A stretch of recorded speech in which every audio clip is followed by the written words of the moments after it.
So okay. The next part కి వెళ్ళొచ్చు మనం.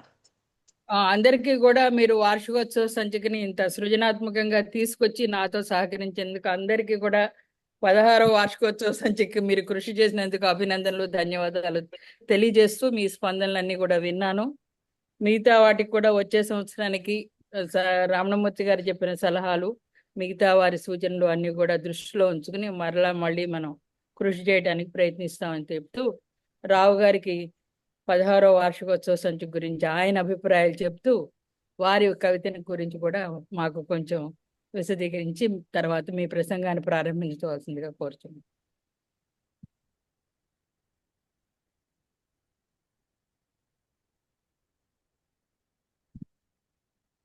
వినపట్టలేదు. స్పందన గురించి వాళ్ళ మాట్లాడాలని ఉంది, కానీ మాట్లాడకూడదు అనుకున్నాను. ఎందుకంటే ఎక్స్పోజర్ చాలా ఎక్కువైపోతున్నది.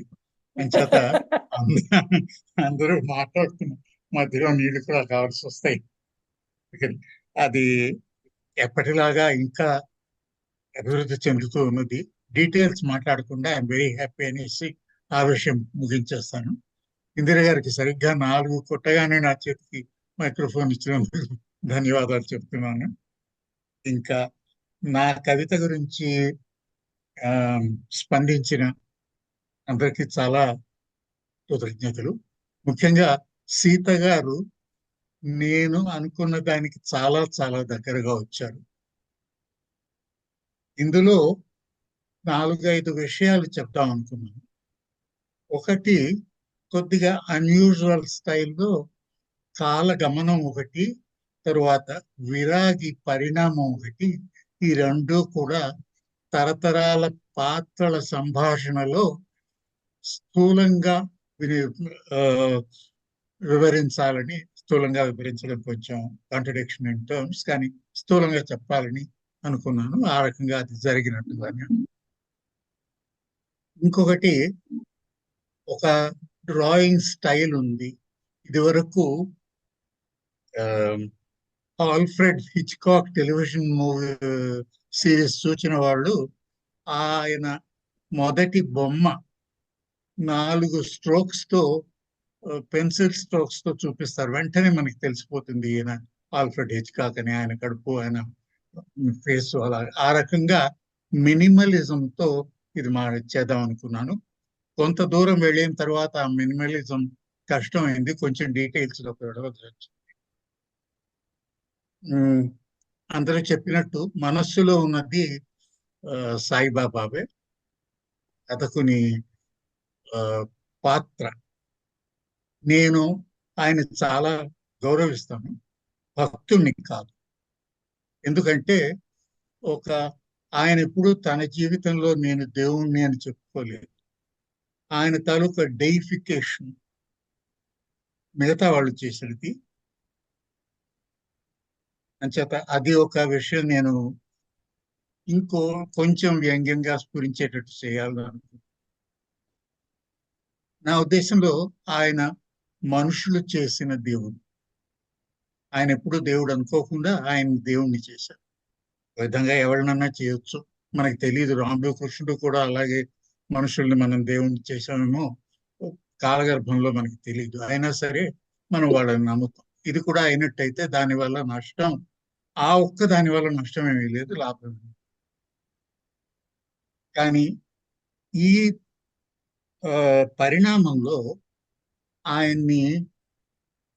ఆయన తాలూకు వేషభూషలు, ఆయన తాలూకా అభిప్రాయాలు, వీటన్నిటినీ ఇది మార్చేసి ఆయన నేను అందులో రాసినట్టు దశరథుడు భీష్ముడు అన్నట్టుగా ఓ పెద్ద కిరీటమును, స్వర్ణాభరణాలు, సిల్క్ ఇవి పెట్టడం ఒక విధంగా ఆయన్ని క్షమించరాని విధంగా మార్చినట్టు అనిపిస్తుంది.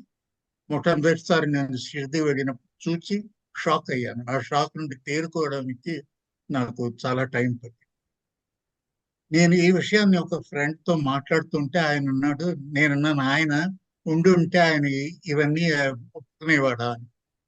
అంటే ఆయన అన్నాడు, ఆయన భక్తులు ఏమిచ్చినా ఆయన సంతోషంతో అంగీకరిస్తాడు అని. ఆ మాట నాకు తృప్తి కలగలేదు. ఎందుకంటే మహావ్యక్తి ఎవడైనా ఆయన మహావ్యక్తి, అందులో ప్రశ్న లేదు. దేవుడా కాదా అన్నది వేరే విషయం.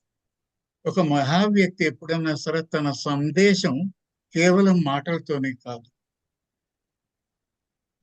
సందేశం తన మాటలతో, తన వేషభాషలతో, తను చేసిన పనులతో తెలియజేస్తాడు. మనం ఇదంతా కలిపితేనే ఆ సందేశం అవుతుంది. అందులో వేషభూషలు, ఆయన తాలూకు ఎన్విరాన్మెంట్ మనం మార్చేస్తే ఆయన సందేశాన్నే మనం పొల్యూట్ చేసామని అనిపిస్తుంది. ఫర్ ఎగ్జాంపుల్, ఇప్పుడు ఆ శివుణ్ణి సర్వాభరణాలతో దీని మీద కూర్చోబెట్టి, ఒక సింహాసనం మీద కూర్చోబెట్టి, విష్ణుని బూడిద రాసి చేతిలో త్రిశూలం పెట్టి ఒక ఇదేమిటి పులి చర్మంతో కూర్చోబెడితే మనకి ఏ విధమైనటువంటి అనుభూతి కలుగుతుంది? ఇది ఆ రకంగా అనిపించింది. లేదు అంటే రాముని తీసుకెళ్లి ఒక కమఫ్లాజ్ డ్రెస్ లో పెట్టి చేతిలో ఒక మెషిన్ గన్ ఇచ్చి నిలబెడితే ఆ పోజ్ లో ఇది మన కోదండము అది వదిలేసి ఇవన్నీ పెడితే ఎలా ఉంటుంది? ఇప్పుడు చేస్తున్నది ఆ రకంగా జరుగుతుంది అనిపిస్తుంది. అలాగే సీతామాతని తీసుకెళ్లి ఒక స్కర్ట్ బ్లౌజ్ లో కూర్చోబెట్టి చేతిలో టాయిలెట్ సెట్ను, ఇంకో చేతిలో సెల్ ఫోన్ పెడితే ఎలా ఉంటుంది? ఆ రకమైనటువంటి మనకి ఏ విధమైనటువంటి ఉచ్యమైనటువంటి భావమైనా ఉండొచ్చు, కానీ అది ఆ ప్రముఖ వ్యక్తి మీద రుద్దడం అన్యాయం అనిపిస్తుంది. ఇది మెసేజ్ నేను చెప్దాం అనుకున్నాను. ఇంకో మెసేజ్ జరిగింది ఏంటంటే, సాయిబాబా మనందరికీ ఏ విధంగా పరిచయం అయ్యాడు. మనకి ఆయన్ని చూడటం రోడ్డు పక్కన చిన్న దేవాలయాల్లో చిన్న గుడులు లాంటి ఒక రాయి, దాని మీద ఆయన కూర్చొని ఉంటాడు. ఆ కూర్చోవడం కూడా మామూలుగా ఉంటాడు. ఇంకా ఆయన చేతిని తీసుకెళ్లి అభయహస్తం మనం కంపెల్ చేసి ఆయన చేతి ఇప్పిస్తున్నాం. ఒరిజినల్ ఫొటోస్ లో ఎందులోనూ కూడా ఆయన అభయహస్తం ఉన్నట్టుంది. మనకి ఆయన దగ్గర అభయం కావాలి గనక, అయ్యా మీరు నచ్చినా నచ్చకపోయినా మీ చేయి మార్చేస్తాం మాకు నచ్చినట్టుగా అన్నట్టు. ఇంకొకటి సాయి ఇప్పుడు ఆ సీత గారు అన్నట్టుగా మన మతం ఏ రకంగా పరిణామం చెందింది అన్నది ఒక ఊహ, ఒక ప్రశ్న. ఆ ప్రశ్నకి ఇప్పుడు ఇందులో నేను ఒక రకంగా కామెంట్ చేయడానికి ప్రయత్నించాను. మొదటిది, హిందూయిజం అంటే సింప్లిసిటీ, ఇంక్లూజివిటీ, పీస్. ఈ మూడు మనకు ముఖ్యం. ఇప్పుడు ఏ విధమైనటువంటి కారణాలైనా, పొలిటికల్ కాదు, ఇది కాదు, ఉన్నటువంటి ప్రెషర్స్ కాదు, వీటితో అది మార్చేసి ఇంకో రకంగా ఆయన్ని మారుస్తున్నాం. దాని అర్థం ఏమిటి అంటే, మన మనస్సులో మనకి ఉన్నటువంటి హిందూ మతం మీద ఇది వరకు ఉండేటటువంటి ఇమేజ్ మార్చేసి ఇప్పుడు కొత్త ఇమేజ్, ఒక మిలిటెంట్ ఇమేజ్, ఒక కంబాటివ్ ఇమేజ్, అంటే యుద్ధానికి సిద్ధంగా, దెబ్బలాటకు సిద్ధంగా ఉన్నట్టు తయారు చేస్తున్నాం. అందుకే ఆఖరి స్టాంజాస్ లో వధించండి, ఆయుధాలు ధరించండి అని అంటారు. దానితో మేము చెప్పదలుచుకుంది ఏమిటంటే, ఈ రకమైనటువంటి ఇవి మనం పెడుతున్నాం. ఇప్పుడు మనకి పాకిస్తాన్ మీద కోపం ఉండొచ్చు, అక్కడి గవర్నమెంట్ మనకి మంచి వాళ్ళు కాకపోయి ఉండొచ్చు. అందుకని మన దేశంలో సామాన్య వ్యక్తుల్ని, పై దేశాల్లో ఉన్న సామాన్య వ్యక్తుల్ని మనం వాళ్ళ మీద శత్రుత్వం చూపించవలసిన అవసరం లేదు. అది మన కల్చర్ కాదు అని చేత అదొకటి చెప్దాం అనుకున్నాం. ఇంకొకటి ఏమిటంటే, ఇప్పుడు షిరిడి వెళ్తే మనం గంటల కొద్దీ అక్కడ ఉండాలి దర్శనం తీసుకోవడానికి. తిరుపతిలో అది ఎప్పుడు ఉన్నదే, అది చాలా సంతోషంగా అందరూ చేస్తున్నారు. ఇప్పుడు సాయిబాబాను చుట్టానికి కూడా ఆ రకంగా చేస్తున్నారు.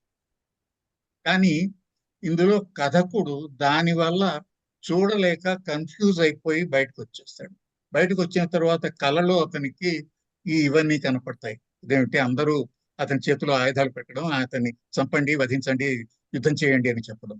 దానితో అతను పడుకుని నిరాశ నిస్పృహతో ఒక రాయి మీద పడుకుని ఉంటాడు. లేవటం అతను లేచినప్పటికీ సాయిబాబా ఒళ్ళో తన తల ఉంటుంది. లేవలేదు, ఒక విధమైనటువంటి దీనిలోకి వస్తాడు. అంటే కొంత స్పృహలోకి వచ్చినప్పటికీ అందులోకి వస్తాడు. వచ్చినప్పుడు సాయిబాబా అంటాడు, నేను నీ దగ్గరే ఉన్నాను, ఎందుకు బాధపడ్డా. లేచిన తరువాత అక్కడ ఉన్నటువంటి ఆ జనబాహుళ్యంలో చాలా కష్టంగా వెళ్ళడానికి అవసరమైనటువంటి ఆ గుడి కాకుండా తను పడుకున్న ఆ జాగాలోనే పక్కన ఒక కొలను, ఆ కొలను పక్కన చెట్టు, ఆ చెట్టు కింద చిన్న రాయి, ఆ రాయి మీద పాలరాతి విగ్రహం బాబాది. అంటే అంత దాన్ని మనం లగ్జరీ ఇన్యాక్సెసిబిలిటీకి లోనైనట్టు చేసినా సరే, ఇంకా సామాన్య మానవుడికి అందుబాటులోనే రోడ్డు పక్కన రాయి మీద చెట్టు కింద ఆయన ఇంకా ఉన్నాడు. ఆ విధంగా మనం తెలుసుకోవచ్చు. మన మనస్తత్వం కూడా ఆ రకంగానే ఉండాలి అని అది కూడా ఇండైరెక్ట్ గా చెప్పడానికి ప్రయత్నించారు. ఇది అందులో చెప్పదలుచుకున్న మెసేజ్. ధన్యవాదాలండి మీ వివరణ. ఏం చాలా షార్ట్ గా చెప్పేశారు. ఇంకా ఇంకా వెయిట్ చేస్తున్నాడు సార్ మేము. కాదు కాదు అంటే అంటే విరాగి అన్నది ఏదైనా సరే సూక్ష్మంలో చెప్తే మధురంగా ఉంటుంది, లేకపోతే మొహం మొత్తుతుంది. ఓకే, ఇంకా దీనిలోకి వెళ్ళిపోదాం మన హాస్యం గురించి. ఎస్, వాంగ్మయంలో హాస్యం. హాస్యం. ఈ హాస్యం గురించి చాలా సీరియస్ గా మాట్లాడదలుచుకున్నాను ఇవాళ. అందుకని సాధ్యమైనంత మట్టుకు నవ్వకుండా ఉండాలి. అది మనకి టెస్ట్. ఓకే.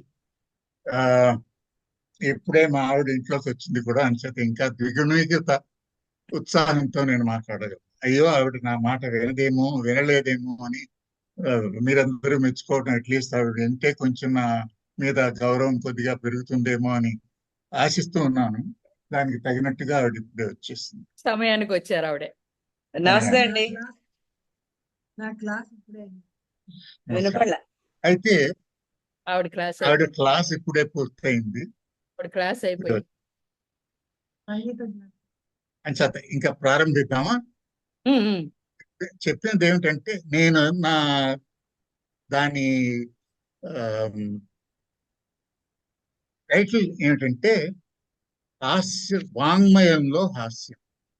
ముందు నేను అనుకున్నాను ఆంధ్ర వాంగ్మయంలో హాస్యం అని, కానీ తరువాత కొంచెం ఆలోచించాక వాంగ్మయం అని కొంచెం అది మరింత జనరల్ చేశాను. సైంటిఫిక్ గా ఏదైనా చెప్పబోయే ముందు ఆ మాటలకి అర్థం ఏమిటి అన్నది మనం బాగుంటుంది.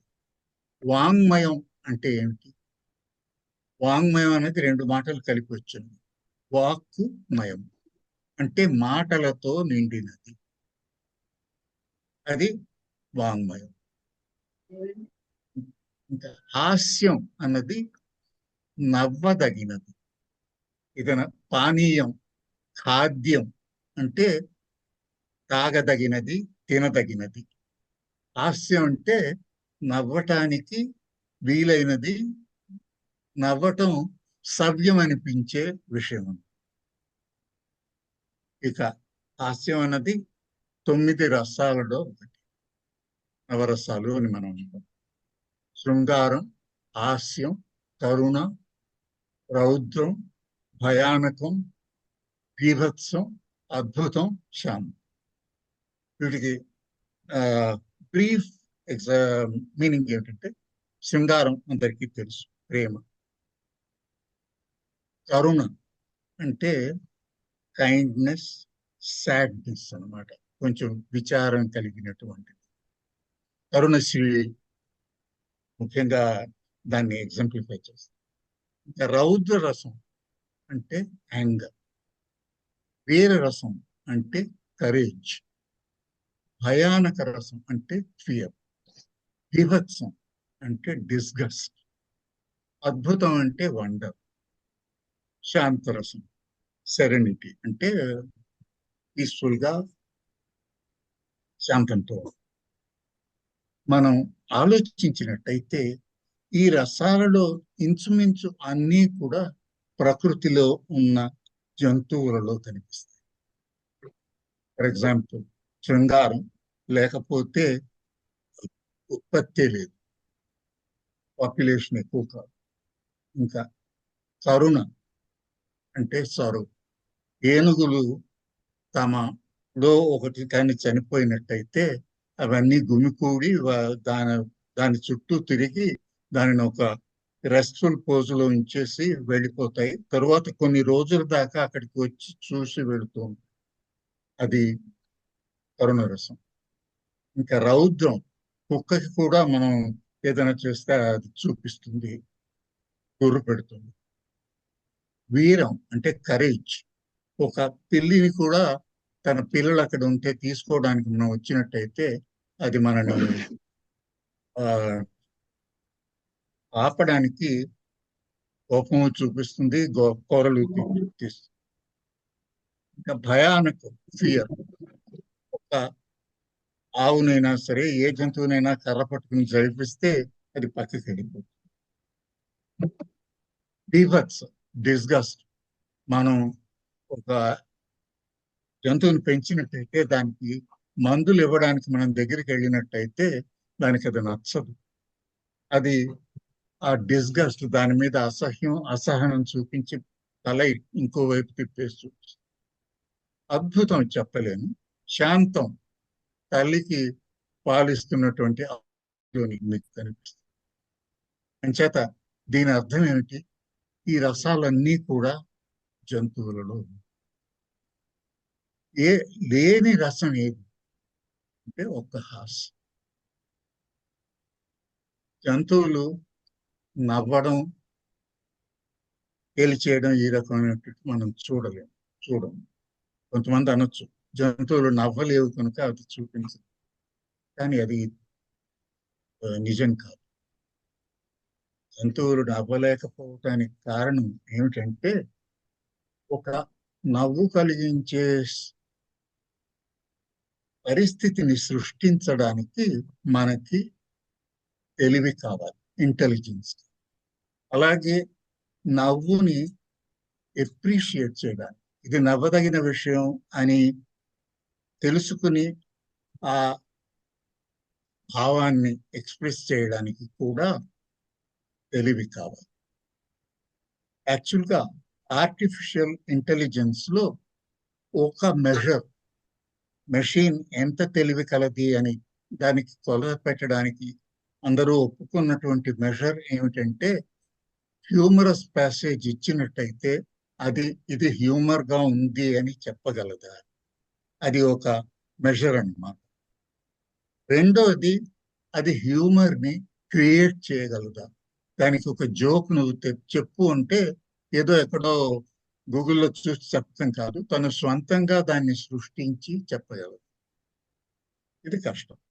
మనం చేయాలనుకున్నా సరే ఒక జోక్, ఒక హాస్య కథ, ఒక హాస్య వాక్యం మనం సృష్టించాలంటే కూర్చుని ప్రయత్నిస్తే తొందరగా జరిగే పని కాదు. చాలా మందికి చేయడం ఇంపాసిబుల్. ఇంకా ఒక హాస్య కథని ఇంకోళ్ళకి చెప్పాలన్నా సరే చాలా మంచి కథ అయి ఉండొచ్చు, అది సరిగా చెప్పలేకపోతే అది పని చేయదు. అందుకని హాస్యం అన్నది ఒక రకమైనటువంటి ప్రత్యేకమైనటువంటి రసము, ఒక ప్రత్యేకమైన ఫీలింగు. అది సృష్టించడానికి చాలా తెలివి కావాలి, అది అర్థం చేసుకోవడానికి కూడా చాలా. సరే, ఇంకా నేచర్, మన చుట్టుపక్కల హాస్యం కలిగించే విషయాలు ఎలాంటి? ఒకటి విభిన్నత. అంటే మనకి అలవాటైనటువంటి విషయాలు, అలవాటైనటువంటి వ్యక్తులు, వాటికి మార్పుగా కొన్ని ఉన్నట్టయితే దాని గురించి మనకి. ఫర్ ఎగ్జాంపుల్, మరుగుజ్జు. ఎవడో రోడ్డు మీద వెళుతూ ఉంటే ఒక మరుగుజ్జు కనపడితే కాస్త సంస్కారం ఉన్నవాళ్ళు చూచి పక్కకి తిప్పుకోవచ్చు. కానీ సంస్కారం లేని వాళ్ళు చూచి ఆహాహా ఎవట్రా వీడు అని నవ్వు. రెండోది స్థూలకాయ, చాలా బలంగా ఉన్నటువంటి వాడిని చూస్తే వీడు ఏమిటి ఈ రకంగా ఉన్నాడు అని నవ్వుతారు. దీనికి ఎగ్జాంపుల్ మనకి పురాణాల్లో కూడా ఉంది.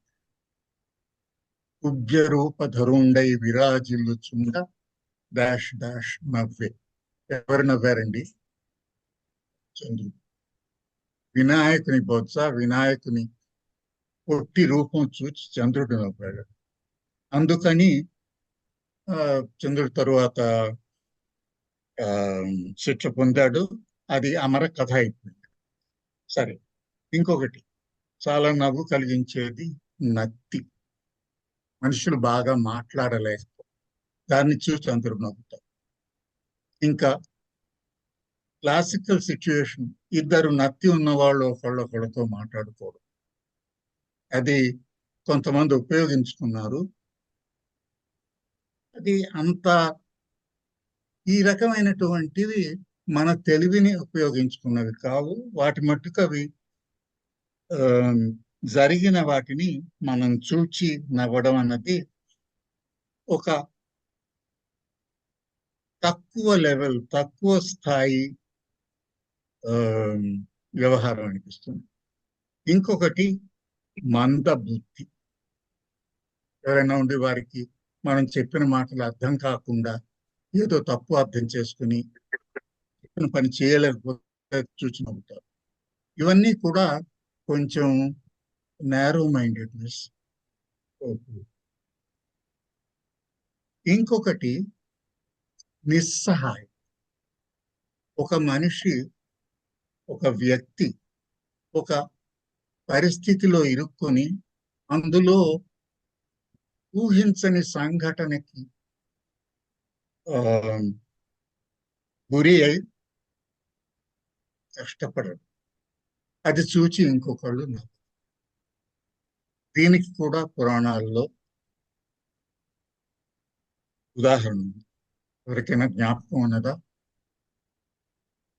పాంచాలి పంచభర్తృక ఎవరన్నారు? దుర్యోధన. ఎందుకని? మయసభలో తాను వెళుతూ కింద కొలను ఉన్నదని చూసుకోకలేక అందులోకి పడిపోతే పాంచాలి నవ్వింది. అదే భారత యుద్ధానికి కారణం. ఇవి ఒక రకమైన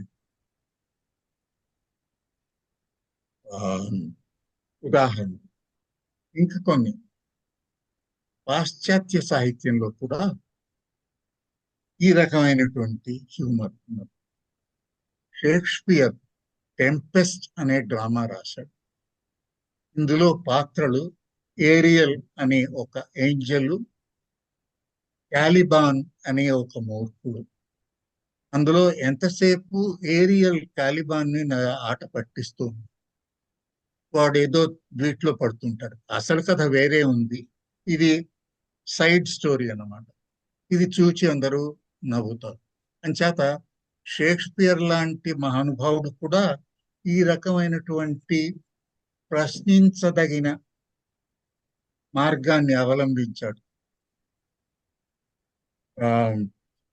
హ్యూమర్ సృష్టించడానికి, హాస్యాన్ని సృష్టించడానికి. వీటన్నిటికీ నేను వాల్యూ అసైన్మెంట్స్ ఇవ్వటం లేదు. ఇది మంచిది, ఇది చెడ్డది, ఇది చవక రకం అని చెప్పటం లేదు. కానీ కొన్ని మనం ఆలోచించుకోవాలి. మన ఆంధ్ర వాంగ్మయంలో వచ్చినట్టయితే ఒకటి, ఇది ఇన్నోసెంట్ అబ్రాడ్. అంటే ఈ దుర్యోధనుడు కూడా ఇన్నోసెంట్ అబ్రాడ్ గానే ఉన్నాడు. అంటే తనకి తెలియని జాగాలో, తెలియని పరిస్థితుల్లోకి ప్రవేశించడం వల్ల కొన్ని ఇక్కట్లు కలిగినాయి. ఒకళ్ళు నవ్వడానికి తగినటువంటి పరిస్థితి కలిగి. ఒక ముఖ్యమైనటువంటి ఎగ్జాంపుల్ దానికి బారిస్టర్ పార్వతీ. ఈయన అంత మరీ తెలివి గలవాడు కాదు, అమాయకుడు. పై దేశం వెళ్తాడు. ఇందులోని కథ అంతా చాలా మట్టుకు భారతీయులు, ఆ కాలపు భారతీయులు, ఆ కాలపు మన సంప్రదాయ కుటుంబాలలో పుట్టినటువంటి భారతీయులు అతి తెలివి లేని భారతీయులు పాశ్చాత్య ప్రపంచకంలోకి వెళ్ళారంటే ఏ విధమైనటువంటి ఇబ్బందులు పడతారు అన్న విషయం మీద ఈ కథ అంతా జరుగుతుంది. అప్పుడు ఏరోప్లేన్లు లేవు కనుక షిప్ లో వెళ్తాడు. ఇంకా వెళ్ళిన తరువాత లిఫ్ట్ లోకి వెళ్ళి ఆ లిఫ్ట్ మీదకి వెళ్ళగానే స్క్రీమ్ చేస్తాడు, ఏమైందో తెలియక, ఏమో భూకంపం వచ్చేసిందో. ఇంకొకటి అతనికి తెలియక ఒక షాప్ కి వెళ్ళి ఆడవాళ్ళ టోపీ లాంటిది కొనుక్కుని వేసుకొని నెత్తి మీద పెట్టుకుంటాడు. అందరూ చూచి దాన్ని నవ్వుతారు. ఇప్పుడు దాన్ని ఎలాగో అలా వదిలించుకోవాలి అని నానా బాధలు పడతారు. అది కింద పడేస్తే మళ్ళీ మీదకి వస్తుంది, ఎక్కడో వదిలేస్తే ఇంకెవడో తెచ్చిస్తాడు. అలాగా 6-7 పరిస్థితులు జరుగుతాయి. ఆ టోపీని వదిలించుకోవడమే చాలా కష్టం. ఇంకొక రకమైనటువంటి హాస్యం స్లాప్ స్టిక్ అంటారు. అంటే ఏమిటి? ఒక వెదురు కర్రని సగం దాకా చీలుస్తారు.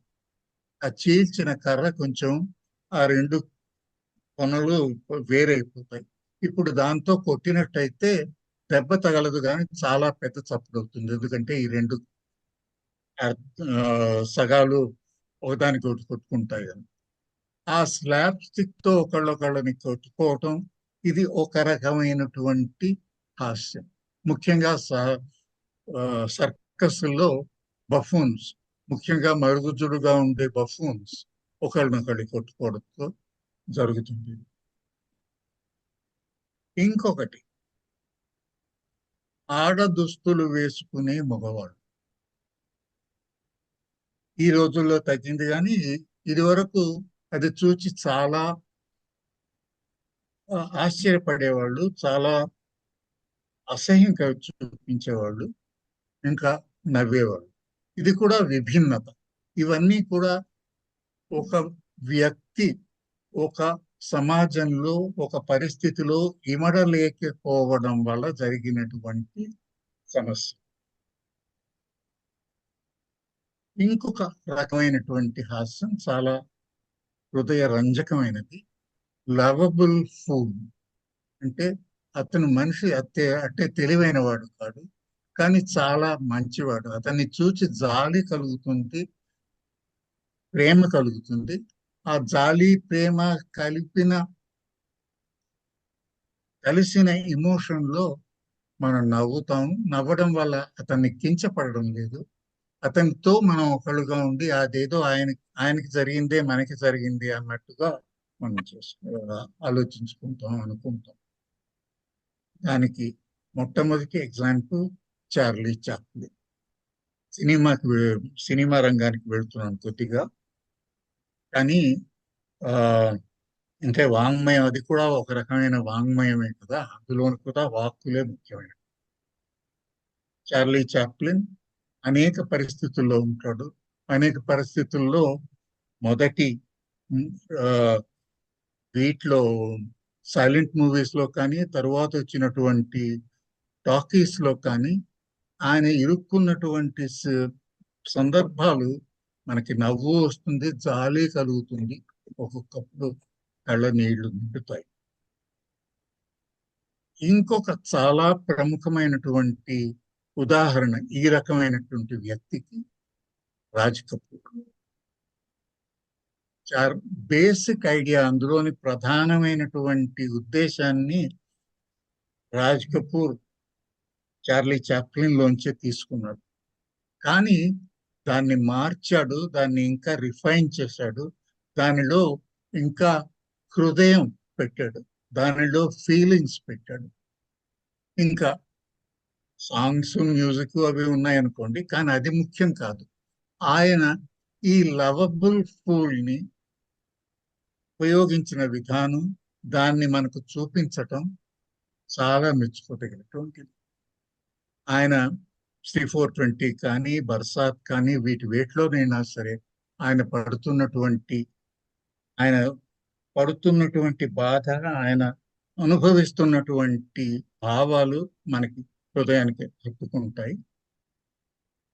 Well meaning, wants to do good and gets into problems. ఈ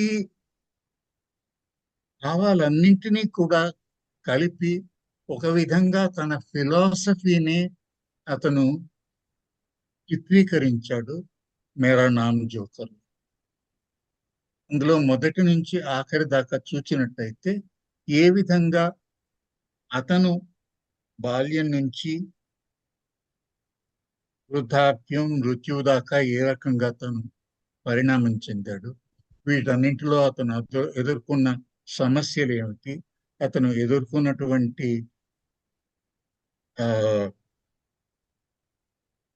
హార్ట్ బ్రేక్స్ ఏవి, ఇవన్నీ చూస్తే మనకి ఒక రకమైనటువంటి సాడ్నెస్, సింపతి. ఇది చాలా ఉన్నతమైనటువంటి భావం. ఇది అందరూ మెచ్చుకుంటారనుకున్నాం. కానీ ఈ సినిమా మేరా నామ్ జోకర్ ఫెయిల్ అయింది. ఇది ఫెయిల్ అవ్వడంతో రాజ్ కపూర్ ఆల్మోస్ట్ దివాలా తీసిన పరిస్థితి వచ్చింది. చాలా బాధపడ్డాడు. తరువాత దీనితో బాబీతో అని డబ్బంతాలు మళ్ళీ తెచ్చుకున్నాడు అనుకోండి. కానీ ఈ విధమైనటువంటి సఫిస్టికేటెడ్ ఫీలింగ్స్, ఈ విధమైనటువంటి సున్నితమైన భావాలు సామాన్య మానవుడి అందుబాటులోకి రాలేదు. వాళ్ళు అప్రిషియేట్ చేయలేదు. ఏదో 4 గంటల సినిమా ఎవడు చూస్తాడు, ఇంత డబ్బెట్టి ఎవడు వెళ్తారు అని. సరే, ఇది మనం పాశ్చాత్య హాస్యం గురించి వచ్చాము. ఇంకా మన దేశం, మన భాషకు మొట్టమొదటిది సాక్షి. సాక్షి అనే వ్యాసాల మాలికని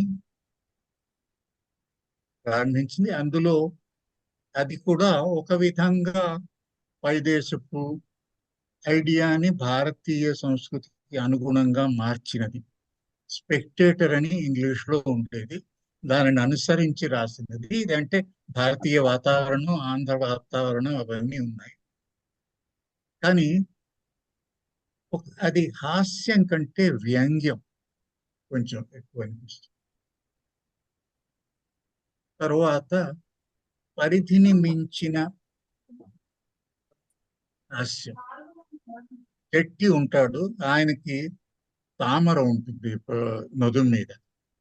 ఆయనని వ్యాసకర్త విష్ణువుతో పోలుస్తాడు. విష్ణువుకి బొడ్డులో తామర ఉంది, ఈ శెట్టికి కూడా బొడ్డులో తామర ఉంది అన్న రకంగా. ఇవి కొంచెం మనకి స్ట్రేంజ్ గా కనపడుతుంది. ఇంకొక చాలా మెచ్చుకోవలసినది, చాలా ల్యాండ్ మార్క్, ఒక విధమైనటువంటి మైలురాయిగా ఉన్నది వేదం వెంకటరాయ శాస్త్రి గారి ప్రతాపరుద్రీయం. ప్రతాపరుద్రీయంలో హాస్యం 2-3 పరిస్థితుల్లో కనపడుతుంది. ఒకటి, మనిషి తను కానివాడుగా తన నిజ స్వభావాన్ని మరుగుపరిచి ఇంకొక రకంగా ప్రవర్తించడం. ముఖ్యంగా మంత్రి యుగంధర్, అతను యోగంధరాయణుడు అని భాసుని యోగంధనారాయణీయం అన్న సంస్కృత నాటకాన్ని చూచి సృష్టించిన పాత్ర మంత్రి యుగంధర్. కథ, ప్రతాపరుద్రుడు ఒక పరిస్థితిలో ఢిల్లీ సుల్తాన్కి బందీగా వెళ్ళి, ఇప్పుడు తన రాజ్యంలో 2 సమస్యలు. ఒకటి, రాజు లేడు అని తెలిస్తే రాజ్యం అంతా అల్లకలో. రెండవది, రాజు లేకుండా ఉండలేము, ఆ రాజుని తీసుకురా. అందుకని 2 రకాల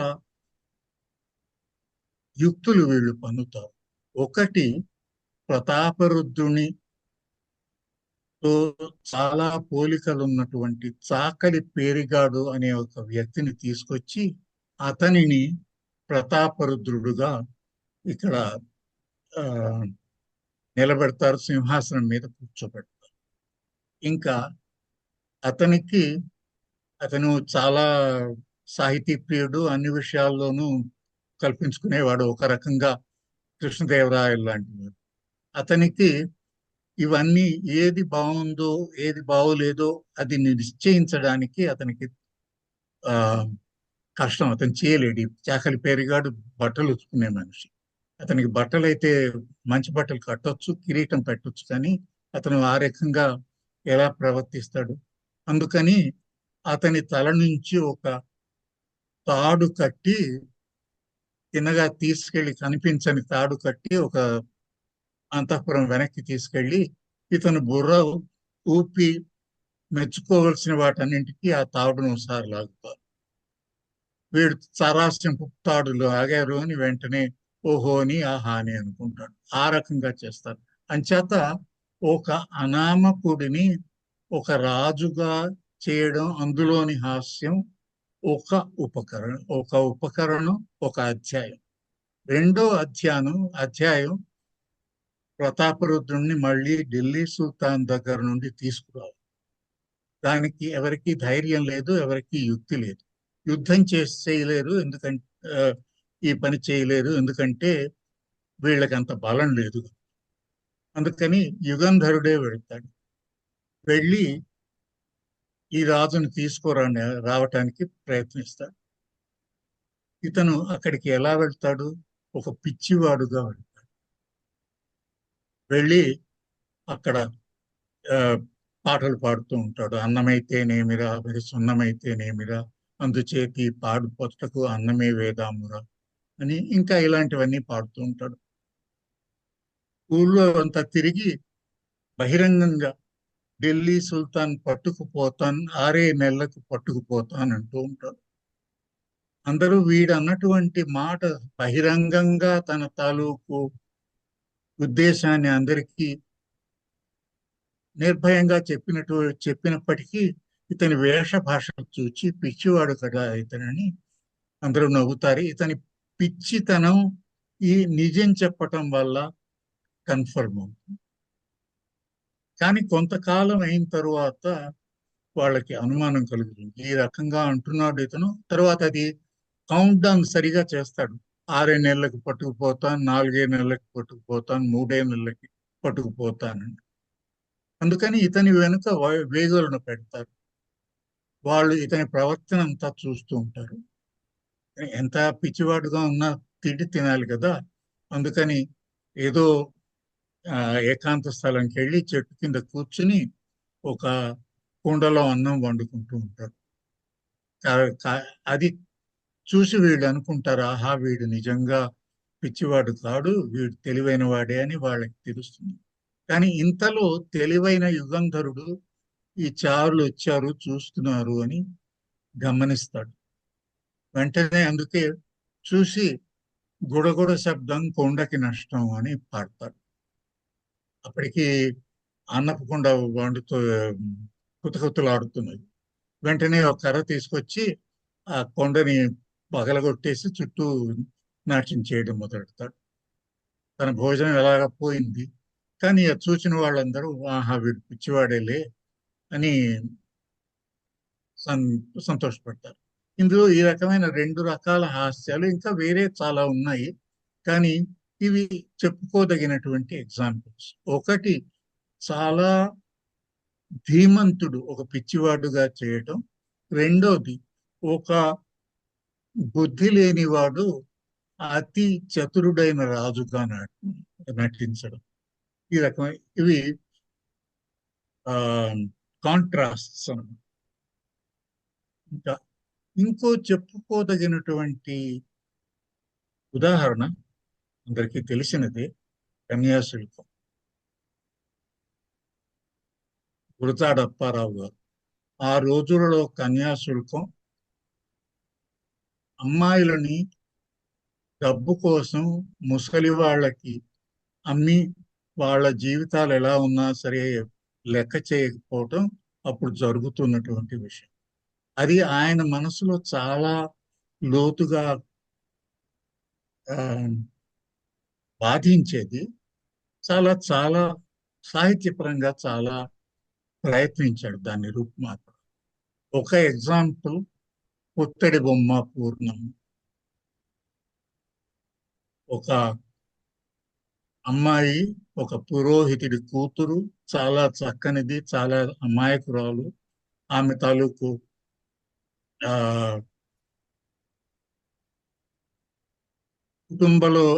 కుటుంబంలో అందరు వ్యక్తులు ఆమెను చాలా ప్రేమించేవాళ్ళు. కానీ తండ్రి మాత్రం ప్రేమించినా సరే డబ్బు కావాలి కనుక ఈవిడని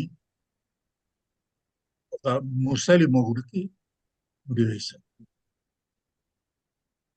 ఇప్పుడు చెప్తాడు గురజాడప్పారావు, వగచిరి వదినెలు వగచిరి తమ్ములు కాసుకులోని అల్లుని తలుచుక్క ఆనందించను అయ్యొక్కడే.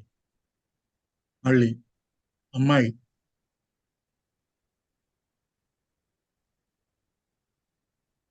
అందరూ మొగుడు తాతయ్యని కేళించ పుత్తడి బొమ్మ దుర్గను చేరి దుఃఖించే. ఆఖరికి తన జీవితం ఆత్మహత్య చేస్తుంది ఆ అమ్మాయి. ఆ మొగుడు తనతో తీసుకువెళ్ళిపోయిన టైంలో ఆమె తల్లిదండ్రులకు చెప్పే వీడ్కోలు వింటే కళ్ళు నీరు కార్చని మనుషులు ఉండరు. హ్యూమరా అంటే హ్యూమర్ కాదు, కానీ మనసుని హత్తుకునే విషయం ఉంటుంది. ఏదో కన్నుల కాంతులు కలువల చేరును మేలిమి చేరును మేనిపసలు అంశల చేరును నడకల బెడగులు దుర్గను చేరే పూర్ణం. అది ఫైనల్, తను వెళ్ళిపోతుంది.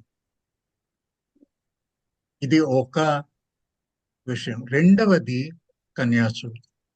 కన్యాశుల్కంలో చాలా సీరియస్, ఆ రోజుల్లో సమాజాన్ని ఒక వైరస్ గా తొలిచేస్తున్నటువంటి ఈ కన్యాశుల్కం అనేటటువంటి రోగాన్ని హాస్యంతో ఆయన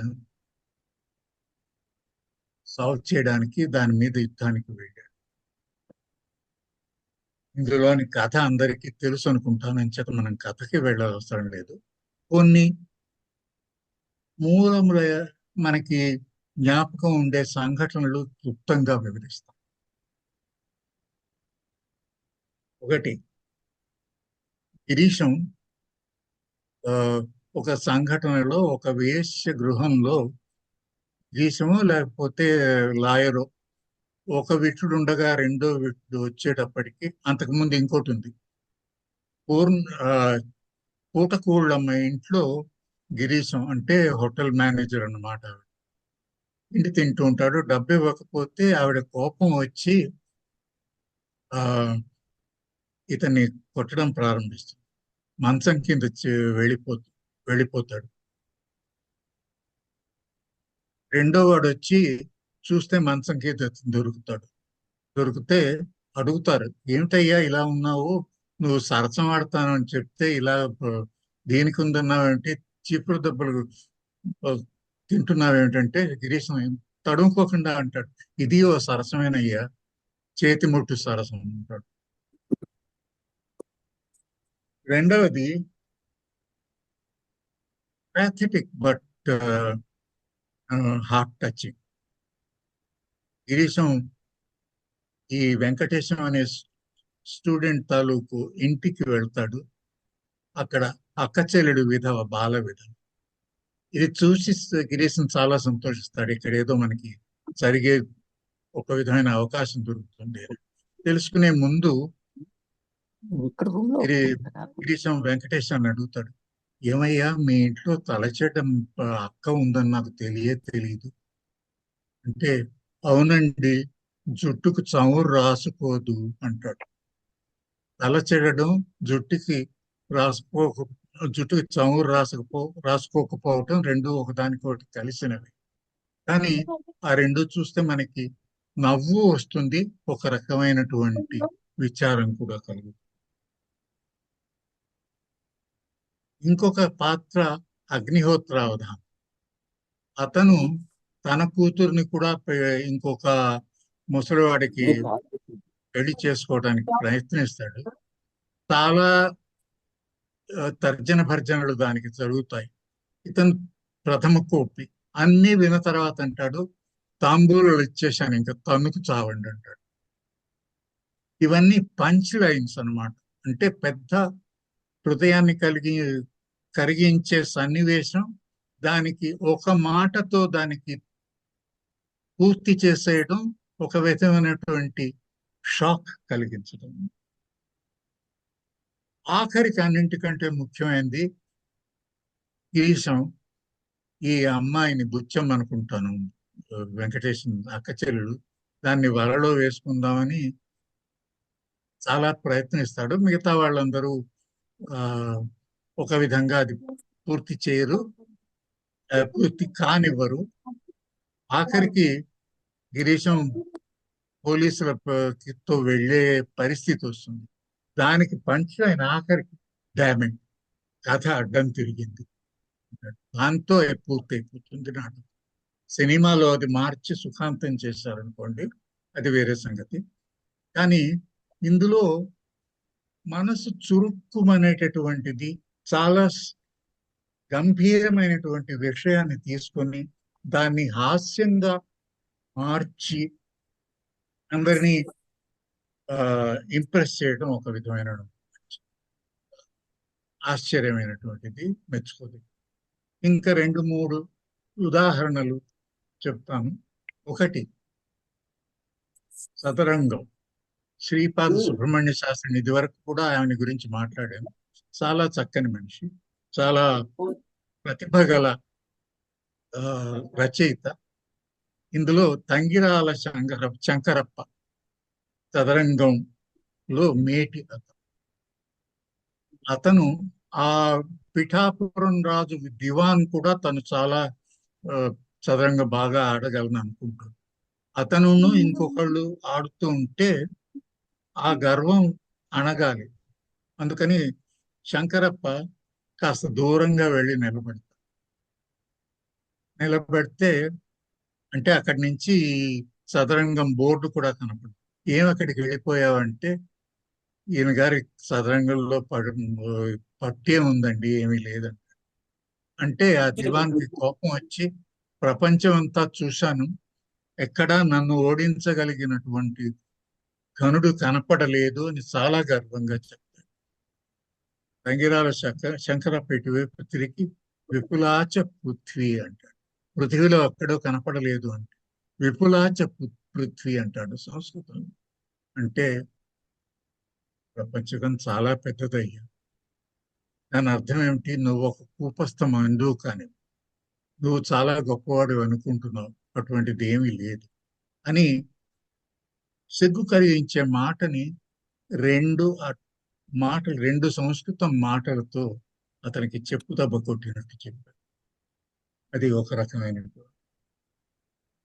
ఇంకొకటి, మునిమాణిక్యం, నరసింహారావు, కొడవటిగంటి కుటుంబరావు ఇలాంటి వాళ్ళు చేశారు. అందులో ఒకటి, భార్యా విధేయుడైనటువంటి భర్త ఒక హాస్యానికి పాత్రుడు. చాలా ఉన్నాయి. వటీరావు కథలు అని రాశారు. అందులో ఈయన భార్యని చాలా ప్రేమిస్తాడు, భార్య ఇతని మీద రాజ్యం చెలాయిస్తూ ఉంటుంది. అందువల్ల కలిగిన సంఘటనలు ఒక ఉదాహరణ. రెండవది భమిడిపాటి. ఆయన చాలా నాటకాలు రాశారు, చాలా హ్యూమరస్ గా ఉంటాయి. అవి ఫ్రెంచ్ నాటకకర్త మోలియర్ నాటకాలకు అనుసరణలు, అనువాదాలు కావు కానీ అనుసరణలు. అందుకని అందులో సమస్య ఏమిటి అంటే, మన కుటుంబాలు, మన ఎన్విరాన్మెంట్ కి నచ్చిన, ఒప్పిన పరిస్థితులు కావు. ఇతనికి ఒక పనివాడు ఉంటాడు, ఇంగ్లీష్లో వ్యాలే లాంటి వాడు, వాడి పేరు శానయ్య. వీళ్ళిద్దరి సంభాషణలు ఈ యజమాని తాలూకా లోభత్వం, వీటన్నింటిలో వల్ల కలిగిన హ్యూమర్ ఇది ఆ కాలంలో చాలా గణన పొందింది. కాలేజీల్లో స్టూడెంట్స్ కూడా చాలా సార్లు ఈయన తాలూకు నాటకాలు వేశారు. మా కాలేజీలో నేను చదువుతున్నప్పుడు కూడా నేను తెలుగు అసోసియేషన్ ప్రెసిడెంట్ గా ఉన్నప్పుడు కూడా మా వాళ్ళు వేశారు ఒక డ్రామా. ఇది వేరే సంగతి. ఇంకా నేను ముగించదలుచుకున్నది ఇంకొక వ్యక్తి, మనలో చాలా మందికి తెలిసిన వ్యక్తి, సోమంచి యజ్ఞన శాస్త్రి. ఆయన హ్యూమర్ ని అప్రిషియేట్ చేసే ముందు చిన్న కొన్ని విషయాలు మాట్లాడాలి. ఒకటి, నాటకం పలువురు వ్యక్తుల సమిష్టి ప్రయత్నం. వీళ్ళు ఏమిటి? ఒకటి, అసలు కథ జరిగినది ఏమిటి. మనం అనుకుందాం ఇది ఏదో ఒక వాస్తవ సంఘటనను నాటకీకరించారు, అందుకని అది ఒకటి ఉంటుంది, అసలు కథ. రెండవది రచయిత. అతను ఈ అసలు కథని ఇంటర్ప్రిట్ చేస్తాడు ఒక విధంగా. తను రాస్తాడు, డయలాగ్ ఇస్తాడు, తన పాత్రలకి మాటలు ఇస్తాడు, తరువాత కొంత మటుకు ప్రదర్శనకి సూచనలు ఇస్తాడు. ఈ టైంలో వీడు వెళ్ళిపోయాడు, ఈ టైంలో వీడు నిలబడ్డాడు, ఈ టైంలో వీడు వచ్చాడు అని. మన తెలుగు కాదు, ఏ భాషలోనైనా కొన్ని ఈ విధమైన క్లుప్తమైనటువంటి ఇన్స్ట్రక్షన్స్ చాలా నాటకాల్లో విదిన్ బ్రాకెట్స్ లో రాసి. మూడవది దర్శకుడు. ఇతని పాత్ర చాలా ముఖ్యమైనది. ఇతను రచయిత హృదయంలోకి, పాత్రల హృదయంలోకి, సంఘటనలోకి వెళ్ళి వీటన్నింటినీ ఇంటర్ప్రిట్ చేసి తను రంగభూమి మీదకి రాడు, కానీ తన చేతిలో ఉన్నటువంటి పాత్రల ద్వారా, పాత్రధారుల ద్వారా ఈ కథని ఆడియన్స్కి చెప్పచ్చు. నటుడు వీటన్నింటినీ అర్థం చేసుకొని తను ఆ పాత్రలో చేతనైనంత మట్టుకు లీనమై వీళ్ళందరి ప్రయత్నాన్ని తాను రంగరించి ప్రేక్షకుల ముందు ఉంచవలసి. ఐదవది ప్రేక్షకుడు. అన్నింటికంటే ఆఖరికి the proof of the pudding is in the eating అని, ప్రేక్షకుడు నచ్చితే నాటకం రక్తి కట్టింది, నాటకం విజయమైంది, లేకపోతే దమిడికి పనికిరాదు. ఇది నాటకం తాలూకా పరిస్థితి. ఈ నాటకం ఒక రకంగా ఒక మామిడి తాండ్ర వంటిది. నేను ముందు ఆనియన్ అనుకున్నాను, అది అప్రాప్రియేట్ అనిపించదు. మనం మామిడి తాండ్ర అనుకోవచ్చు. ఒక పొర, రెండో పొర, మూడో పొర, నాలుగో పొర, ఐదో. సోమంచి యజ్ఞన శాస్త్రి గారు 4 నాటకాలు రాశారు. ఒక సంచిక ప్రచురించారు, దాని పేరు రంగభూమి. ఆ విధంగా రంగభూమి అంటే 4 నాటకాలు, వేరియస్ స్టేజెస్. ఇంకా ఇంకొక విధంగా రంగభూమి అన్నది ప్రపంచకమే ఒక రంగభూమి అని అందరూ ఉంటారు. అంచేత ఒక విధంగా ఈ ప్రయత్నం ఈ నాటకాల ఎన్విరాన్మెంట్ ద్వారా ప్రదర్శించడం, ప్రతిఫలించడం, ఒక విధంగా అది ఆయన ఆశయం అనిపిస్తుంది. వాస్తవ ప్రపంచం ఎలా ఉంది ఈ అన్నది రంగభూమిలో. అందుకని అతను 4 రాశారన్న. మొదటిది మాయనొప్పులు. ఇది వీళ్ళెవళ్ళు కాదు, నాటకంలో పాత్రధారులు కాదు, రచయిత కాదు, దర్శకుడు కాదు, పాత్రలు కాదు. కేవలం మామూలు వ్యక్తులు, అంటే నాటకం ప్రదర్శించటానికి ముందు చేయవలసిన పనులన్నీ చేస్తున్నటువంటి వాళ్ళు, వాళ్ళలో వాళ్ళు విమర్శించుకుంటారు, వాళ్ళలో వాళ్ళు మాట్లాడు. ఇందులో ఆయన ప్రత్యేకత ఏమిటంటే వీళ్ళ యాటిట్యూడ్స్, వీళ్ళ దృక్పథాలు, వీళ్ళ బయాసెస్, వీళ్ళకు ఉన్నటువంటి ఆ, మంచి అభిప్రాయాలు, చెడు అభిప్రాయాలు, ఇవన్నీ ఈ తాండ్రని ఏ విధంగా మారుస్తారు అని. అంచేత మాయ నొప్పులలో నాటకానికి సంబంధించిన వాళ్ళు ఎవరు లేకపోయినా మిగతా వాళ్ళందరూ మాట్లాడు. అందులో వాళ్ళు డిస్కస్ చేసుకుంటారు ఎటువంటి నాటకం ఎవళ్ళు చేయాలి, ఎవళ్ళు ఆ, ఏ విధంగా దాన్ని చేయాలి, దానిలో కష్ట నష్టాలు ఇవ్వాలి. అంచేత ఇది ప్రెల్యూడ్. ఇంకా రెండవది రిహార్సల్స్. అంటే ఈ మొదటి దానిలో అది అసఫలం అవుతుంది, అందుకని ఇది ప్రసవం కాదు, ఇది గర్భం కాదు, మాయ నొప్పులే అని పూర్తయిపోతుంది. ఇంకా రెండవది రిహార్సల్స్ లో యాక్టర్స్ ఉంటారు, డైరెక్టర్ ఉంటారు, వీళ్ళందరూ మాట్లాడుకుంటుంటారు. ఇప్పుడు అందులోని తళుకు ఏమిటంటే వీళ్ళ అసలు ప్రవృత్తి కనపడుతుంది ఇందులో, వీళ్ళు చేయవలసిన పని ఏమిటి అన్నది కనపడుతుంది. ఈ రెండింటికి ఏ విధమైనటువంటి కాన్ఫ్లిక్ట్ ఉంది, ఏ విధంగా ఈ రెండు ఒకదానికొకటి ఆ ఎదురు బెదురుగా ఉన్నాయి, ఒకదాన్నొకటి ఏ విధంగా పాడు చేసుకుంటున్నాయి. అంచేత ఆ పాత్ర ఔచిత్యం కాదు, పాత్ర తాలూకు డిగ్నిటీ కాదు, ఇవి కాకుండా వీళ్ళు స్వకీయమైనటువంటి కష్ట నష్టాల గురించి, ఎవడో ఒకడికి థ్రోట్ పిల్స్ కావాలి, విశ్వామిత్రుడు, ఇది హరిశ్చంద్ర వాక్యం, హరిశ్చంద్రుడు దీనికి, ఇంద్రసభలో విశ్వామిత్రుడు ఈ కుర్చీలో నేను కూర్చొని రెండో వైపు కూర్చుంటాను. ఎందుకయ్యా అంటే ఎంతసేపు చెప్పడు, ఆఖరికి ఆ కుర్చీలో మేకుందయ్యా కూర్చుంటే పుచ్చుకుంటోంది అంటాడు. ఇంకో అతను ఏదో హార్మోనిస్ట్ వస్తే గాని వీలు లేదు, లేదు అంటే నాకు ఇన్ని పాటలు పెడితే గాని వీలు లేదు, ఇంకోడెవడో ఇంకి పాటలు ఉంటే గాని వీలు లేదు అన్న రకమైనటువంటి.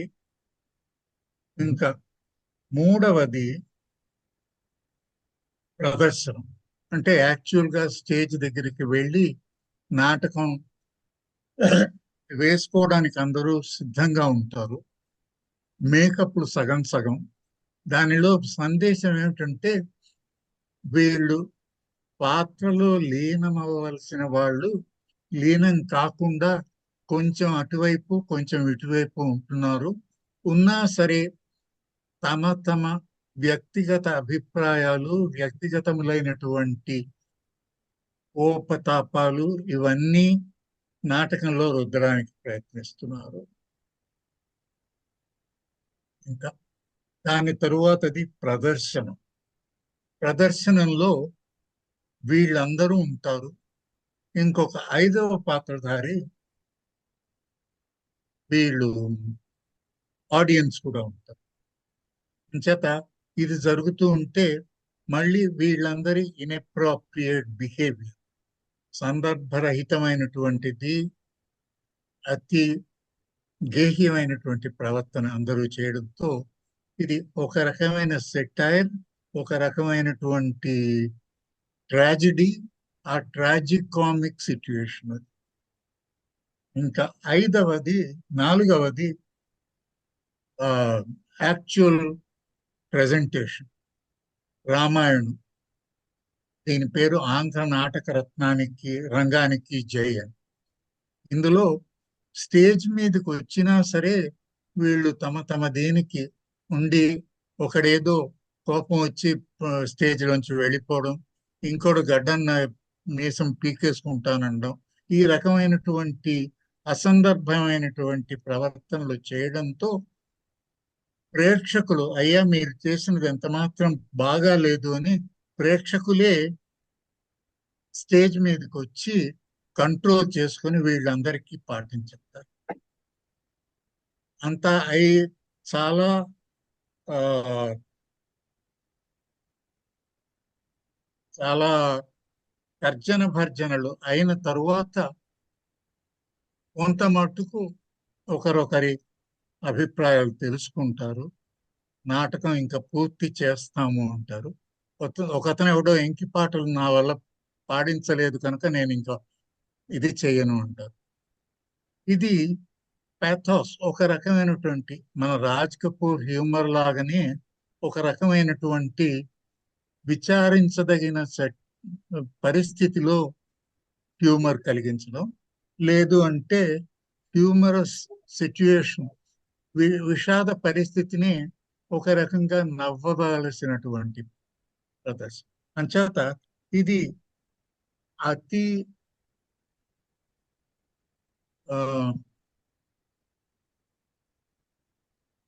ఆశ్చర్యకరమైనటువంటిది. మామూలుగా మనం చూడనటువంటి పరిస్థితి, చూడనటువంటి సిచ్యుయేషన్స్ లో ఆయన హ్యూమరు, అసహ్యం ఒక విధంగా నవరసాలు కలిగిస్తూ చూపించాడు.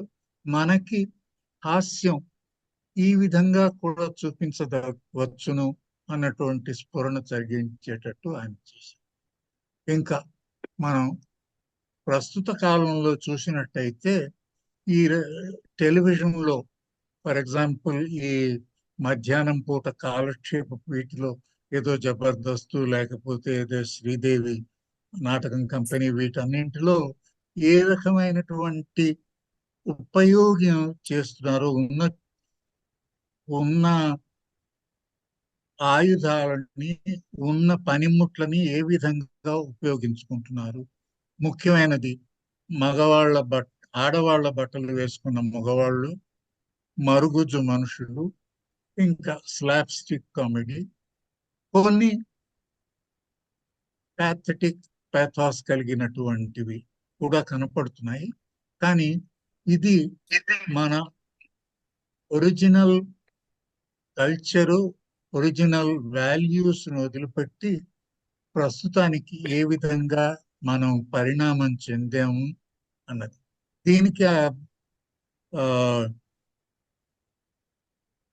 దీనికి సమాధానం ఒక్కటే. ఏ విధమైనటువంటి కార్యక్రమాలు మనం టెలివిజన్లో చూసినా, ఒకటి, ఆ కార్యక్రమాలు మన ప్రేక్షకుల, అనగా మన సామాన్య మానవులు ఏది కావాలంటున్నారు అన్నదాన్ని ప్రతిబింబిస్తాయి. ఎందుకంటే టెలివిజన్లు మామూలు ఏ విధమైనటువంటి ఎంటర్టైన్మెంట్ ప్రోగ్రామ్స్ అయినా సరే ప్రేక్షకుల ఆదరణ లేకపోతే అవి ఉండవు. ముఖ్యంగా టెలివిజన్లో వాళ్ళు టిఆర్పిస్, టెలివిజన్ రేటింగ్ పాయింట్స్ అనేవి చూస్తారు. ఏ ప్రోగ్రామ్ అయినా సరే ఎంతమంది చూస్తున్నారు అన్నది కనుక్కోవడానికి చాలా టెక్నిక్స్ ఉన్నాయి. ఆ టెక్నిక్స్ కొన్ని దురుపయోగం చేస్తున్నారు. కానీ మనం అనుకోవలసినది ఏమిటంటే, ఈ రకమైనటువంటి ప్రోగ్రామ్స్ మనకి టెలివిజన్లో కనిపిస్తున్నాయి అంటే దాని అర్థం చాలా మంది వీటిని మెచ్చుకుంటున్నారు, వీటిని చూస్తున్నారు. ఇంతకంటే ఎక్కువ విలువలు గల కార్యక్రమాలు జనాదరణ పొందడం లేదు. దీనికి ఒక విధమైన మందు లేదు. మనకి హాలీవుడ్లో కూడా ఒక రకమైన సినిమాలు ఆదరణ పొందుతాయి. మన బాలీవుడ్, టాలీవుడ్ వీటిలలో కూడా ఒక విధమైన పొందుతాయి. టెలివిజన్లో కూడా ఆ రకంగానే. ఈ రోజులలో అమెరికాలో కూడా ఎడ్యుకేషనల్ టెలివిజన్, ఇంటలెక్చువల్ టెలివిజన్కి చాలా తక్కువ మంది పోషణ ఉంది. ఇవి లాభసాటిగా నడవవు. వీటికి పోషకుల సపోర్ట్ కావాలి. మనం మన కార్యక్రమాలు, మన సాంస్కృతిక పరిస్థితుల అవధులు ఇవి మనం చూసుకోవాలి. ఏ విధంగా వెళుతుంది అంటే మనకి తెలియదు. ఏదో మార్పు రావాలి, వస్తే బాగుంటుంది అనుకోవడం అంతే, కానీ అంతకంటే. ఈ ఉపన్యాసానికి ఒక మనస్సుకు హత్తుకునే కన్క్లూజన్ నేను ఇవ్వలేను. ఇది కొంత మట్టుకు మీకు థాట్ ప్రొవోకింగ్ గా ఉన్నట్టయితే, మిమ్మల్ని ఆలోచింప చేసినట్టయితే కొంత మట్టుకు నా ప్రయత్నం మీకు అర్థమవుతుంది. నమస్కారం. ధన్యవాదాలండి. Thank you. చాలా చక్కగా వివరించారు. హాస్యం అంటే ఇప్పుడు ఏదో నిత్య జీవితంలో రోజు మాట్లాడుకునే మాటలు అందరికీ సులభం అయ్యే పద్ధతిలో ఉండేటటువంటి హాస్యం ఎలా ఉంటుంది, అసలు మూల స్తంభాలతో మన సాహిత్యంలో ఉండేటటువంటి హాస్యం ఎలా ఉంది, పాశ్చాత్య దేశంలో హాస్యం ఎలా వచ్చింది, అప్పుడు కూడా వారి పాశ్చాత్య సాంప్రదాయం ప్రకారం చార్లీ చాప్లిన్ వాళ్ళు ఎలా తీసుకొచ్చారు అనేటటువంటిది హాస్యంలో ఇంకొక తెర, ఒకవైపు ఒక యాంగిల్ని మనం ఎప్పుడు కూడా ఒకే యాంగిల్లో బ్రైట్గా ఉండే యాంగిల్లో ఏదో చూసేసి అందరినీ ఇప్పుడు టీవీలో ఉండేటువంటి వాళ్ళు చూసినట్టు అందరికీ హాస్యం మన నిత్య జీవితంలో అందరికీ అర్థమయ్యే పద్ధతిలో మన జీవన విధానంలో ప్రస్తుతం వాడే హాస్యం అనేది మనం ఎక్కువ వాడుతున్నామేమో అని అనిపిస్తుంది నాకు. స్పందన సభ్యుల అభిప్రాయాలు కూడా మీరు తెలియజేయండి విన్న తర్వాత. మీ స్పందనలు, రావు గారిని ఇంకేదైనా ప్రశ్నలు సమాధానాలు ఉంటే మీరు కూడా చెప్పచ్చు.